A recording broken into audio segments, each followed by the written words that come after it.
Good morning student. Class 10th economics chapter 1 development. हम next point की तरफ discuss करेंगे। ये सेकंड वीडियो है, इससे पहला वीडियो आप देख चुके होंगे। नेक्स्ट पॉइंट है हमारा how do we compare different countries और स्टेट, यानी कि एक स्टेट या कंट्री डेवलप्ड है या नहीं, कैसे हम इसको डिसाइड करेंगे। तो उसके लिए WHO एक इंटरनेशनल ऑर्गेनाइजेशन है, उसने अपना एक क्राइटेरिया दिया है। मैं बता रहा हूं आपको, ध्यान से सुने, लिख लें, पेन पेंसिल लेकर बैठ जाएं। देखिए नंबर 1 उनका क्राइटेरिया है रिच कंट्री कौन से हैं। Rich country according to WHO 12,616 US$ पर एनुम मतलब एनुअली। अगर वहां का सिटीजन कमा रहा है, अर्न करना है, तो वो रिच कंट्री है। सेकंड में है लो मिडिल इनकम कंट्री, यहाँ पर 1,530 US$ पर एनुम अगर वहाँ का जो पीपल है वो कमा रहा है, तो वो मिडिल इनकम कंट्रीज में आ रहा है। लो इनकम कंट्रीज में है 1,035 US$, अगर वहाँ का कोई भी नागरिक है वो अगर इनकम है उसकी पर एनुम US$ में, तो वो लो इनकम कंट्री। ये 3 कैटेगरीज में WHO ने डाला है। नेक्स्ट पॉइंट है हमारा कि इनकम एंड अदर क्राइटेरिया, यानी कि इनकम के अलावा भी और क्या क्राइटेरिया है जिससे हम ये पता लगाएं कि वो कंट्री डेवलप है या नहीं। तो देखते हैं क्या है, let us discuss about the some point. Number 1 है लिटरेसी रेट। कोई कंट्री डेवलप्ड है या नहीं, सबसे पहला पॉइंट है वहां की लिटरेसी, साक्षरता। पढ़े लिखे लोग कितने % है। अगर उस देश की अच्छी 80+ जा रही है तो बहुत अच्छा है। हमारी देखो अभी 74 है, ठीक है, तो हम भी वैसे डेवलपिंग कंट्री में है, डेवलप्ड नहीं है। दूसरा है IMR मतलब इन्फेंट मोर्टेलिटी रेट, शिशु मृत्यु दर वहां पर कितनी है, ठीक है। शिशु मृत्यु दर किसी देश में अगर ज्यादा है तो उसको हम डेवलप्ड नहीं कहेंगे। ये बहुत जरूरी है कि शिशु मृत्यु दर कम होनी चाहिए, ठीक है, तभी हम कहेंगे कि हम डेवलप कर रहे हैं, प्रोग्रेस कर रहे हैं। अगर शिशु मृत्यु दर ज्यादा है तो प्रोग्रेस कहाँ कर रहे हैं, नहीं कर रहे हैं। नेक्स्ट पॉइंट है access to clean drinking water.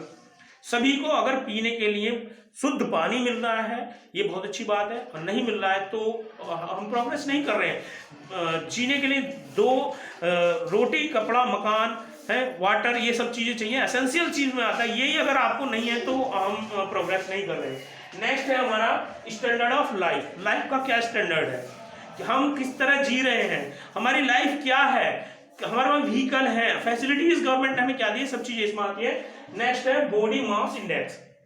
Body mass index एक फॉर्मूला होता है आपको ये बताने के लिए कि आप ओवरवेट हैं या बिलो वेट हैं, ठीक है। तो उसके लिए क्या करते हैं हम लोग, जो वेट है आपका उसको डिवाइड करते हैं आपके हाइट जितनी है उसका स्क्वायर करके, यानी कि W/H का स्क्वायर को हम अगर इससे डिवाइड करें, आंसर हमारा मोर देन 25 आता है, then we are overweight. Next है लाइफ एक्सपेक्टेंसी, यानी कि जीवन काल, वहां के लोग कितनी साल तक जिंदा रहते हैं, औसतन एवरेज उनकी लाइफ क्या है। हमारे देश में 67.6 ईयर है, अदर कंट्रीज में किसी में ज्यादा है किसी में कम है, तो ये भी इंपॉर्टेंट क्राइटेरिया है कि वो देश डेवलप है कि नहीं। नेक्स्ट है हेल्थ फैसिलिटीज। तो हेल्थ फैसिलिटीज में क्या है, उस देश में हेल्थ फैसिलिटीज क्या है, प्राइवेट सेक्टर हो या गवर्नमेंट सेक्टर हो, यानी कि गवर्नमेंट द्वारा इलाज किया जा रहा है या प्राइवेट हॉस्पिटल्स हैं, कितनी फैसिलिटीज हैं, सरकार कितना कुछ कर रही है। देखिए अभी एक रिसेंटली पॉइंट आप देख सकते हो, कोरोना वायरस से रिलेटेड जो डेवलप्ड कंट्री अपने आप को कह रहे हैं वो भी हेल्थ फैसिलिटीज में कोरोना के सामने कमजोर पड़ रहे हैं। देन अगर हम कोरोना को लेकर चले तो हम कह सकते हैं कि वो अभी इतने डेवलप नहीं है कि इस तरह की महामारी से अपने आप को बचा सके, ठीक है। तो ये सब चीजें आती है। तो यहाँ पर नेक्स्ट पॉइंट जो देखने वाला है वो ये है कि डेवलपमेंट प्रोग्रेस होनी चाहिए, ये सारी चीजें होनी चाहिए हमारे पास। नेक्स्ट में एक चीज और बता दूं, अगर बहुत सारी चीजें हैं जिनको इंडिविजुअल अपने पैसे से नहीं खरीद सकता, आप सड़क अपने पैसों से नहीं बनवा सकते, आप इन्वायरमेंट, क्लीन इन्वायरमेंट नहीं खरीद सकते, और बहुत सारी चीजें हैं आप इंडिविजुअली उसको नहीं कर सकते, तो उसके लिए सरकार जो पब्लिक फैसिलिटीज है वो अवेलेबल कराती है, वो भी चीज प्रोग्रेस में आती है। नेक्स्ट एक चीज यहां पर पॉइंट आ जाता है कि सस्टेनेबल डेवलपमेंट, यानी कि डेवलपमेंट तो होना चाहिए, हमारे चैप्टर का लास्ट पॉइंट है ये, डेवलपमेंट हो बट सस्टेनेबल। सस्टेनेबल मतलब without harm of our nature, हमें अपनी प्रकृति को कोई नुकसान किए बगैर प्रोग्रेस अगर हम कर रहे हैं, देन ये हमारा क्या है, ये सस्टेनेबल डेवलपमेंट है। इसके साथ ये हमारा चैप्टर खत्म होता है। टेक केयर, घर पर रहिए और कोरोना को दूर भगाइए। Thank you.